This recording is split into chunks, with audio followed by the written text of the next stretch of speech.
नंदीग्राम भाग 2 में आपका हृदय से स्वागत है। दशरथ नंदन श्री राम जब 14 वर्ष का वनवास पूरा करके लौटे थे तो उन्होंने इसी कुंड में अपने पूज्य पिताजी का पिंडदान किया था और तभी से इस कुंड को भरत कुंड के नाम से जाना जाता है। लोग श्राद्ध समारोह करने के लिए यहाँ पर आते हैं और कुंड में डुबकी लगाते हैं। अयोध्या के 84 कोसी क्षेत्र में आने वाले बस्ती, गोंडा, बहराइच, सुल्तानपुर, प्रतापगढ़, बाराबंकी व फैज़ाबाद के सूर्यवंशी यहाँ पर पितृ तर्पण करते हैं। भरत कुंड के दूसरे छोर पर गया वेदी है।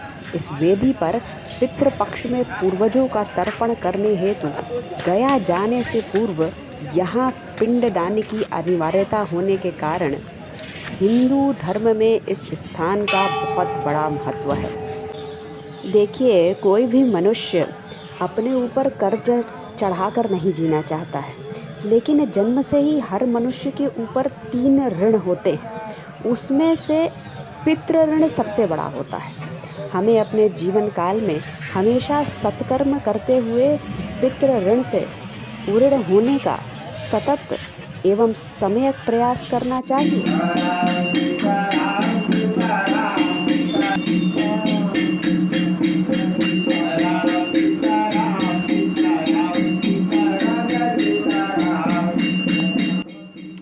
यही वो प्राचीन भरत गुफा है जहाँ पर कैकेयी पुत्र ने दक्षिण की ओर मुख कर अजपाजप राम को पुकारा था। उन्होंने अपने रोम रोम में राम को स्फुरित किया था। अपने चित्त, चिंतन और चरित्र में राम के लिए भ्राता नहीं अपितु ईश्वर का भाव सृजन किया था। यहीं पर भगवान शंकर का एक ऐसा मंदिर है जिसमें नंदी जी मंदिर के बाहर देख रहे हैं। आमतौर पर नंदी जी भगवान शंकर की तरफ मुंह किए रहते हैं। एक ऐसा वट वृक्ष है जिसकी डालियों को अगर आप ध्यान से देखेंगे तो आपको देवताओं की तस्वीर दिखाई देगी। प्रेमी चित्त भरत के इस तपोस्थली की महिमा सुनने से मेरे मन की ग्रंथियों में आनंद घुल सा गया है। मन करता है कि बस सुनते ही जाएं। महाराज जी बहुत बहुत चरण वंदन। मंगल आशीर्वाद। मुझे यहाँ के बारे में कुछ बताइए, यहाँ की महिमा बताइए। यहाँ पे नंदीग्राम भरत कुंड के नाम से प्रसिद्ध है। भगवान रामचंद्र जी जब अयोध्या में अवतार लिए थे तो भगवान भोलेनाथ, काकभसून जी और नंदी जी यहाँ पे आए थे। नंदी जी को छोड़कर भगवान भोलेनाथ ने भगवान श्री राम जी का दर्शन करने चले गए। वहाँ से जब लौटे हैं उसके बाद में नंदी को यहाँ से लेकर गए, इसलिए नंदीग्राम नाम इसका है। भरत जी जब ननिहाल से आए, उनको मालूम हुआ प्रभु श्री रामचंद्र जी वन को चले गए हैं, मेरी माँ 14 वर्ष के लिए वनवास मांग लिया उनके लिए, तो उन्होंने चित्रकूट गए थे मनाने के लिए। वहाँ से जब लौटे हैं तो भरत जी भी यहीं पे 14 वर्ष बैठ के प्रभु श्री रामचंद्र जी का आने का इंतज़ार किया था, इसलिए भरत कुंड के नाम से भी जाना जाता है इसको। यहीं पे 27 तीर्थों का जल है जो प्रभु श्री रामचंद्र जी के रात तिलक के लिए आया था। जब चित्रकूट से लौटकर भरत जी आए हैं यहाँ पे तपस्या कर रहे थे, उसी समय वो जल लाके यहाँ पे सुरक्षित रख दिया गया था। वो जल यहीं पे मिलता है। यहाँ पे अक्षय वट एक है, आपने देखा होगा, इसकी सारी लटाएँ जो हैं वो एक दूसरे से मिलती हैं। भरत जी और रामचंद्र जी जो गले मिले हुए थे उसी समय का है कि वो सारे मिलन का प्रतीक है कि सारी जटाएँ जो हैं लपेट लेती हैं। दूसरी विशेषता है कि प्रभु रामचंद्र जी के लिए जब संजीवनी बूटी ले जाते लखन जी मूर्छित पड़े हुए थे हनुमान जी, तो भरत जी ने यहीं से हनुमान जी को बाण मारा था। बाण को लगते हुए जब हनुमान जी गिरने लगे तो इसकी सारी लटाएँ जो है हनुमान जी को ऊपर रोक लिया जाके, तभी से सारी जटाएँ ऊपर को जाती हैं। यही ये ज्ञान दे रहा है कि अगर कोई व्यक्ति गिर रहा है तो उसको उठाना चाहिए, उसकी मदद करना चाहिए। तीसरी विशेषता है कि धनुष बाण भी रामचंद्र जी जो लिए हुए थे उनके कंधे पे, वो भी इसमें आकर्षित हो रहा है।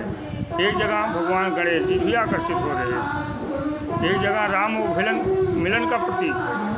इसी तरह ये वृक्ष में सारे देवताओं का भी आवाहन है, इसमें ध्यान से देखा जाए।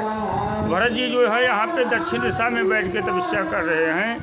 उन्होंने प्रतिज्ञा किया था कि 14 वर्ष पूरा होते ही प्रभु श्री राम नहीं आते हैं तो मैं अपना प्राण त्याग देंगे। इसलिए 13 वर्ष 11 महीना 29 दिन पूरा होते ही प्रभु श्री रामचंद्र जी आ गए थे। उन्होंने केवल राम नाम का जप किया था। उसी जप के संकल्प करने से 14 वर्ष में रामराज स्थापित हो गया। उसी के उपलक्ष्य में आज यहाँ पे 14 वर्ष के लिए सीताराम नाम जप अनवरत चल रहा है। यहाँ पे अनवरत भंडारा होता है, सभी साधु संत सेवा होती है।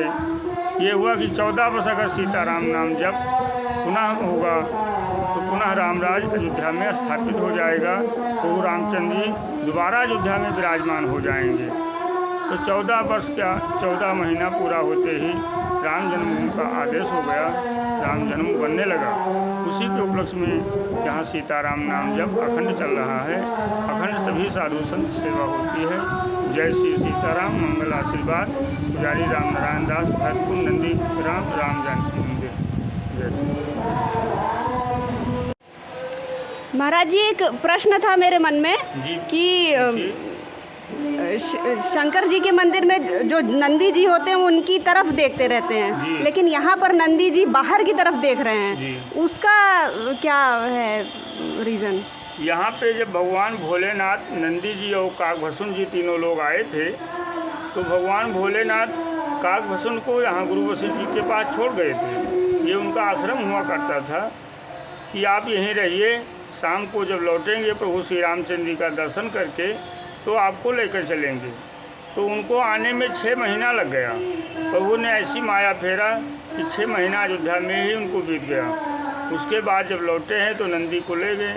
नंदी ने यहाँ पे पूरब दिशा को बैठ के इंतज़ार कर रहे हैं। भगवान पूरब दिशा को गए थे, इसलिए वो पूरब दिशा को बैठे हैं भगवान भोलेनाथ से अपोजिट में। ऐसा कहीं नहीं मिलेगा कि जो भगवान भोलेनाथ से अपोजिट में हों, इसलिए कि उनके सन्मुख होते हैं, उनसे हाथ जो हरदम बैठे रहते हैं कि क्या आदेश है प्रभु, आदेश के लिए।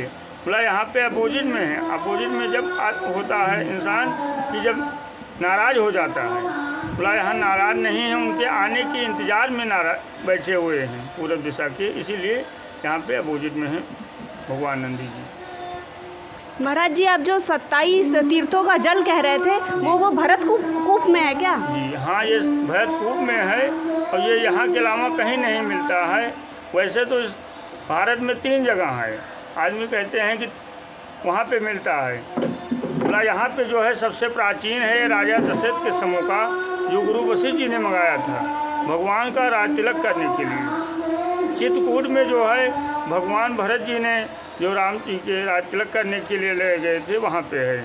वहाँ पे उनका राज तिलक जब नहीं हुआ तो वहाँ पे उन्होंने चित्रमुनि ने जो बताया, वहाँ पे 27 कूपों में डाल दिया गया। इसके आगे जब बढ़ेंगे रामेश्वरम में जाएंगे तो भगवान शिव की स्थापना के लिए प्रभु श्री रामचंद्र जी ने जो मंगाया था, सुग्रीव जो लेकर आए थे, वहाँ पे भी 27 तीर्थों का जल है। मतलब सबसे प्राचीन जो है नंदीग्राम भरतकुंड का है, भगवान राम जी के जो राजाभिषेक के लिए आया था राजा दशरथ के समूह का। और जो है राजा दशरथ के न रहने पे आगे जितना प्रभु राम जी बढ़ते गए, वो सब जैसी व्यवस्था करते गए, वहाँ पे वो मिलता गया। जय श्री राम। जय श्री राम।